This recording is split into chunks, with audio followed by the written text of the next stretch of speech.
더불어민주당 대변인 안귀령입니다. 오전 서면 브리핑 방송용 싱크 진행하겠습니다. 촘촘한 체포 구금 계획. 아무리 사법부를 흔들어도 법의 심판을 피해 도망칠 수 없습니다.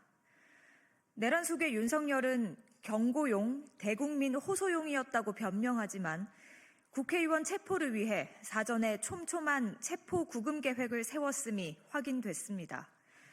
계엄 한 달여 전 작성된 여인형 전 방첩사령관의 메모에는 최우선 검거 대상과 그 위치 파악 방법까지 꼼꼼히 적혀 있었습니다.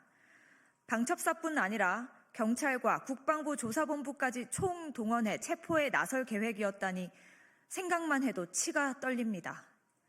심지어 윤석열과 김용현이 지난해 8월 초부터 이재명 대표, 한동훈 전 대표 등의 비상대권을 써서 조치해야 한다고 언급한 것으로 드러났습니다.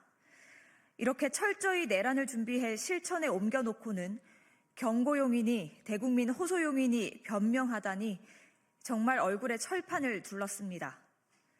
내란 속의 윤석열과 극우 세력이 아무리 헌법재판소를 흔들어도 이렇게 진실은 드러납니다. 법의 심판 역시 피할 수는 없습니다. 헌재는 흔들림 없이 법에 따라 내란 수계를 파면으로 엄정히 다스려 주십시오. 그것이 내란과 극우 세력의 폭동으로 흔들리는 헌정 질서를 바로 세울 길입니다. 네, 다음 브리핑입니다. 헌재를 때려 부수자고 외치는 국민의힘. 내란 수계를 지키려고 반국가 세력을 자처합니까?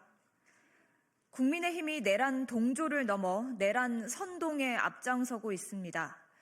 이제 극우 정당으로의 변신이 아니라 반국가 세력으로의 변신을 걱정해야 할 판입니다.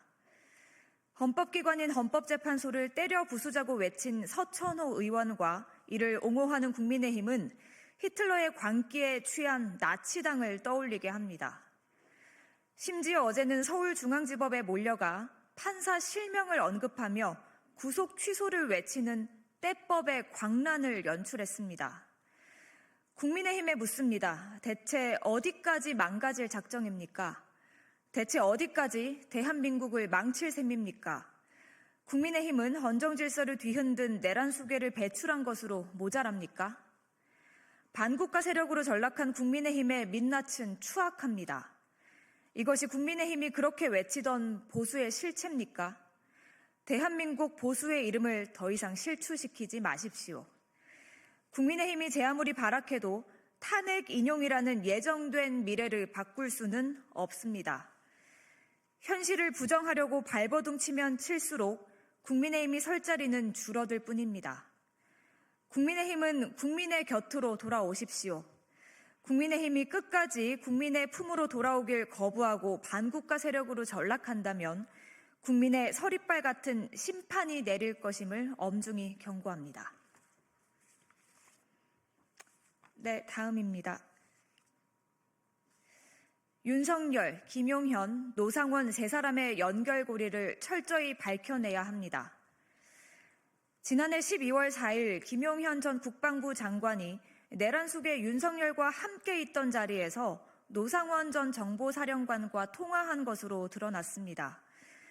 김용현이 윤석열과 함께 있던 자리에서 민간인인 노상원과 수차례 통화한 이유가 무엇입니까?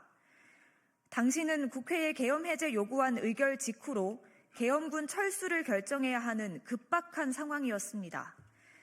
윤석열, 김용현이 노상원과 국회의 계엄 해제 요구안을 거부하고 2차 계엄을 논의했던 것은 아닌지 의심을 떨치기 어렵습니다. 또한 김용현 측은 노상원의 계엄 연루 의혹을 부인하며 특히 윤석열과 전혀 관련 없는 사람이고 윤석열을 전혀 모른다고 주장했습니다. 더 이상 윤석열이 노상원을 몰랐다고 우길 수는 없습니다. 계엄군을 철수해야 하는 급박한 상황에서 대통령이 지켜보는 가운데 김용현이 노상원과 수차례 통화했다는 것을 다르게 해석할 수는 없습니다. 윤석열이 노상원을 계엄 비선으로 이용해 내란을 기획 및 실행했고 2차 계엄의 가능성을 따졌다고 볼 수밖에 없습니다. 윤석열, 김용현, 노상원 세 사람의 연결고리를 철저히 밝혀내야 합니다. 검찰은 다시는 누구도 내란을 꿈꾸지 못하도록 내란 세력의 전모를 철저히 규명해 단죄해야 할 것입니다. 네, 이상입니다.